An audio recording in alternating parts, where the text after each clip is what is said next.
3FM.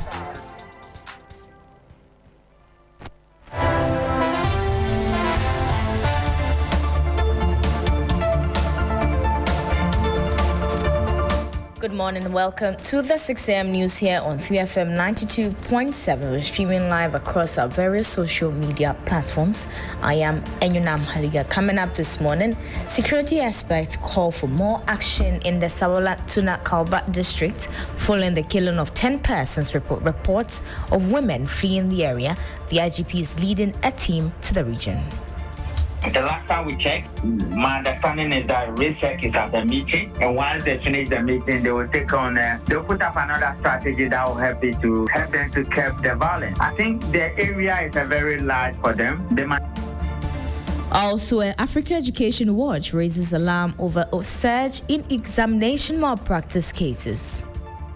One area we have been lacking is demanding accountability for malpractice. And much later, analyst backs the 1-month board probe timeline for the Z9 helicopter crash. Before the committee will come out with a statement regarding the length or period of the investigation, whatever that they have already discussed at the background. Details of these and other stories, please stay with us.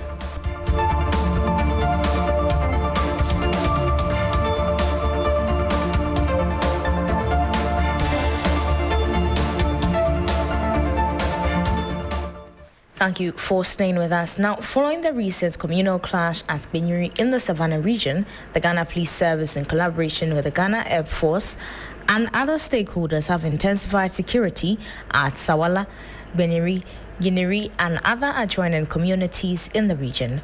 Police reinforcement teams have been deployed to beef up security and restore calm in the area. This comes after 10 persons were killed in the conflict.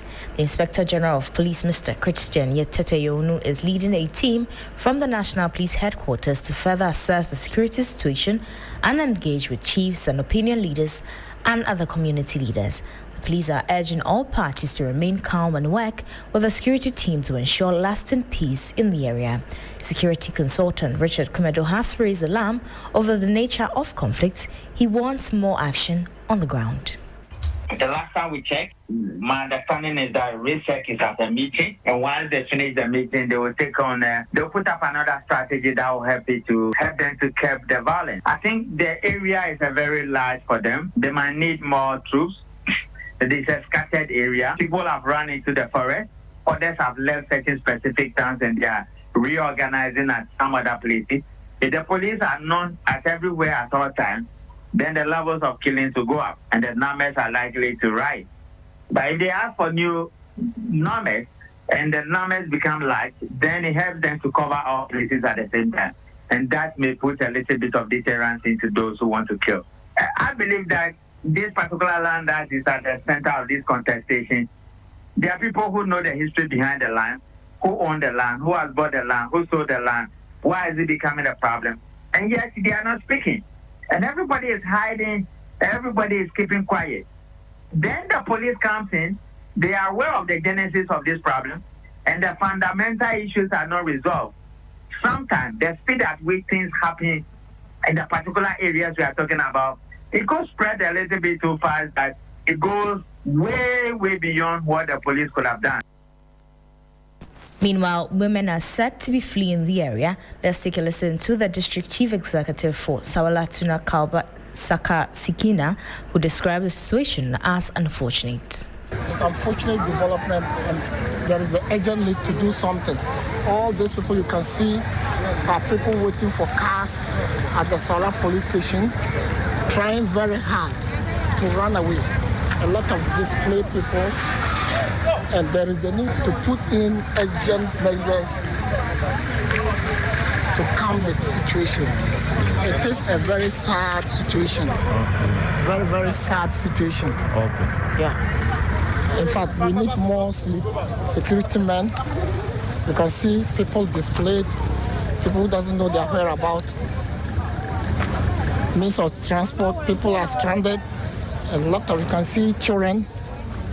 It is a very sad situation. Most of them have not eaten since morning. They are stranded The police station is choked to capacity. People have not eaten. There are no sleeping places. Though a lot of military men have been displaced, most of them, women and children. It is a very bad situation. That was the District Chief Executive for Sawalatuna Kalba Saka Sikina there. Now, security analyst Dr. Victor Doke says the 1 month timeline given for the investigation of the Z9 helicopter crash was carefully considered and deemed realistic by the committee. The acting defense minister, Dr. Kasila Tuforsen, indicated in a statement issued on Monday, August 25, that a board chairman by the National Security Coordinator, with the support from the U.S. Air Force and other experts, has 30 days to investigate the August 6 Z9 military helicopter crash. Dr. Victor Doke says that investigation, as they progress, new issues may emerge and those involved will be invited for interrogation. Before the committee will come out with a statement regarding the length or period of the investigations, whatever that they have already discussed at the background with regards to how long they think it will take. And with all these aspects, with their various experiences and various skills regards to what has happened, they obviously knew that the 1 month period, they can meet that deadline, and they came out with that directive. If not, they would have proposed 3 months, 6 months, or even a year. But once they have met with a formal statement, then it means they can meet that deadline. Issues of consideration will further on what really went wrong. Is it the aspect of a mechanical failure, or the issue about the human error, or a natural phenomenon like the weather and all of that? Security analyst Dr. Victor Doke there. Now, to some education think tank, the Africa Education Watch, says that it is concerned that despite progress in cabin examination paper leaks, systemic issues remain, including weak accountability for school heads and logistic constraint at the council.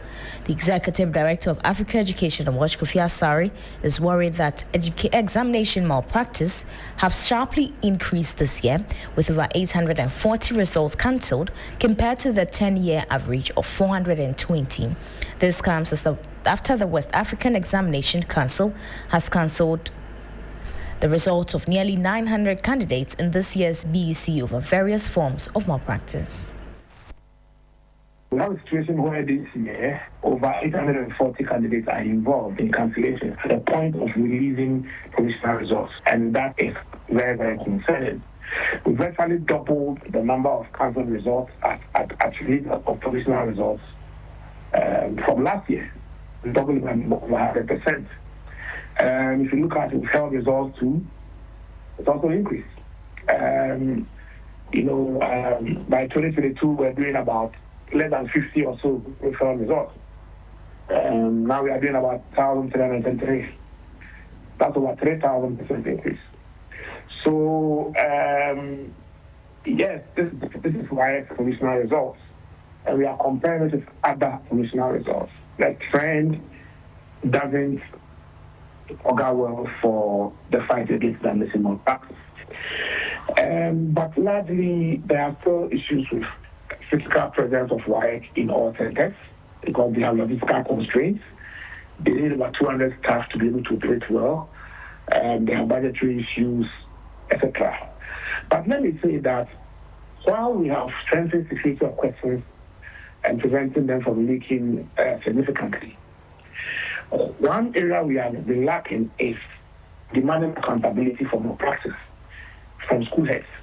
If I'm a school head and I cannot be held accountable for whatever happens in the school or my center, then it actually gives me the comfort that if I'm a bad person, to collude.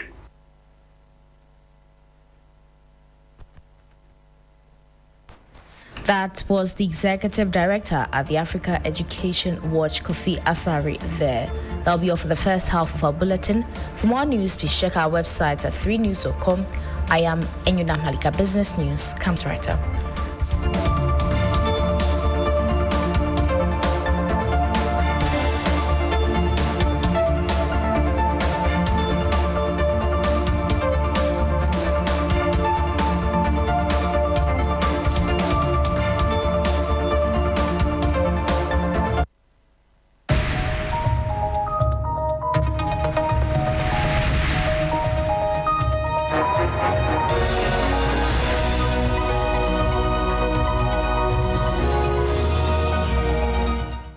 It's now time for business news here on Sunrise 3FM 92.7.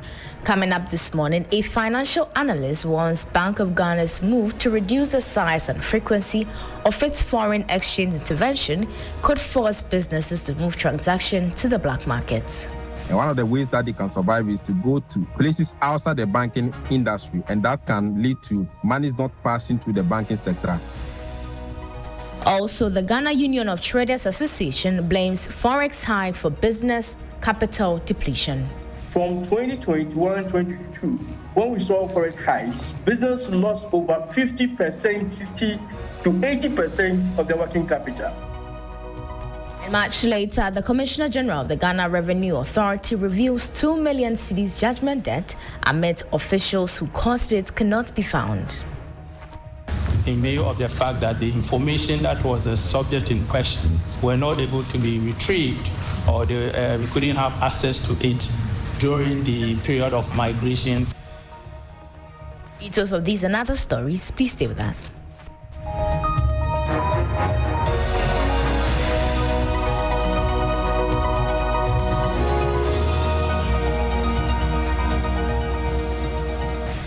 Thank you for staying with us. Now to the details. Financial analyst Patrick Abankwaba has warned that the Bank of Ghana's latest directive on foreign exchange withdrawals could push large companies towards the black market. The central bank last week instructed commercial banks to immediately stop issuing foreign currency cash to large corporates unless the transactions are backed by equivalent deposits. According to the Bank of Ghana, such payments must be fully supported by equivalent foreign cash deposits lodged by the same institution at the bank. The directive follows a growing trend where large firms withdraw foreign currency without prior deposits, an act the central bank says places undue pressure on the forex market and threatens exchange rate stability. While acknowledging the potential benefits of the move, banking consultant Patrick Abankwaba says it also carries risks. I think that we don't need too many directives to curb some of these things. We should allow the system to be as it is and now use moral suasion to convince these banks not to give out a lot of these dollars, not officially. Because the moment you make it officially, if someone is even doing it and is not doing it right, they become to look for ways just to survive. So I think that for me will be the approach. He urged the central bank to explore alternative measures to safeguard the local currency. If these large corporate institutions are not given access to be able to get funds from the banking sector because they did not deposit these dollars, what means that as businesses, they want to survive. And one of the ways that they can survive is to go to places outside the banking industry, and that can lead to money not passing through the banking sector. And that has its own implication where it leads to certain backdoor institutions like the black market thriving in this particular sense. That was a report on financial analyst Patrick Abankwaba warning that Bank of Ghana's move to reduce size and frequency of its foreign exchange intervention could force businesses to move transactions to the black markets. Now, the Ghana Union of Traders Association is sounding the alarm over the devastating impact of currency depreciation on local businesses. Speaking on Business Focus, Head of Business and Economy Bureau at the Guta, Charles Kusi Apiakubi, asserted that a lack of real-world business experience can lead to an underestimation of the city's stability in recent times. He revealed that between 2021 and 2022, a period marked by significant forex hike, businesses in Ghana lost over 70% of their working capital. If you have never done business and you have never lost capital because your cover the amount and unpaid taxes. The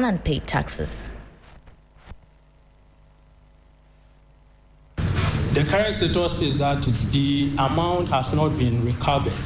And the reason is that the authority has not been able to assign it to specific officers in view of the fact that the information that was the subject in question was were not able to be retrieved, or we couldn't have access to it during the period of migration from one system to the other.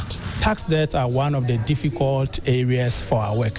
However, as GRA, we are committed to national development, and national development comes with revenue mobilization.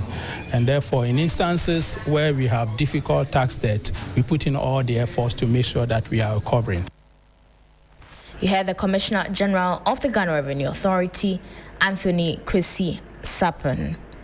Now, experts in the artificial intelligence space are calling on government to implement smart and adaptive regulation to harness Ghana's AI potential. This move, they believe, will drive economic growth and unlock AI's economic benefit while propelling growth. At his address at the 2025 African Marketing Confederation Conference in Accra, Director of Government Affairs and Public Policy for Sub-Saharan Africa at Google, Charles Morito, called for investment in skills training to bring out the creative insights in the youth. This isn't just about connectivity. It's about commerce and eventually creating jobs. The e-commerce market in Africa is also growing at an exponential rate. Deputy Minister of Communication, Mohamed Adam Sakparu, admitted the regulatory challenges in Africa's digital space. It is time we stop consuming imported technologies and look within so that we can empower our own that into ICT. So that is why His Excellency the President of the Republic has promised a lot of policies when it comes to the ICT sector. The 2025 African Marketing Confederation Conference was under the theme Thriving in Africa's Evolving Markets, Trust, Trends and Technology. And that was a report from my colleague Evelyn Singman. Now, before we go, let's take a look at how the cedi is faring against major trading currencies and how some key commodities are also faring on the global market. On the interbank foreign exchange market, the dollar is selling at 10 cedis 95 pesos worth. It recorded no price change. The British pound is selling at 14 cedis 78 pesos worth. It's gained 3 pesos worth. The euro is selling at 12 cedis 78 pesos worth. However, be guided that these figures could be higher at a Forex Bureau near you. On the global commodities market, Brent crude is trading at $68.78 per barrel. It's gained $1. Gold is trading at $3,365 per ounce, down by $6. Cocoa is trading at $8,024 per ton, up by $243.